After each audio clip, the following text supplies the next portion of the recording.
நட்பை விட சிறந்தது நம்பிக்கைங்க. பெற்றோர்களே, நீங்கள் குழந்தைகளின் நம்பிக்கையை பெறுங்கள். குழந்தைகளின் நம்பிக்கை எப்படி பெறணும்னு சொல்றேன் பாருங்க.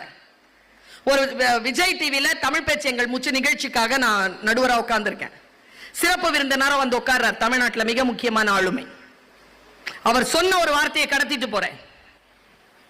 எப்பவுமே 10th ரேங்க் உள்ள வாங்குற அந்த பையன் அன்னைக்கு ஃபெயில் ஆயிட்டு வந்திருக்கான், 7th ஸ்டாண்டர்ட். அப்பா சொன்னாராம், எப்பவுமே வாங்கிடுவேடா, என்ன ஃபெயிலு? படிக்கலப்பா. சரி, நீ என்ன சொல்றியா? அப்பா உனக்கு வாங்கி தரேன், ஃபர்ஸ்ட் 3 ரேங்க் வந்துடுறியா அடுத்த டெஸ்ட்ல? ட்ரை பண்றப்பா. ட்ரை பண்ணனா நீ என்ன கேட்கறியா அது உனக்கு தரேன்டான்னார் அப்பா. அந்த வயசுல அவர் என்ன கேட்டிருப்பார்? இப்போ அவருக்கு ஒரு 50-55 வயசு இருக்கும். சின்ன வயசுல என்ன கேட்டிருப்பார்? 3 ஸ்கெட்ச் பென் கேட்டிருக்காரு, 3 கலர். 7th ஸ்டாண்டர்ட், அவ்வளவுதானே இருக்கும்.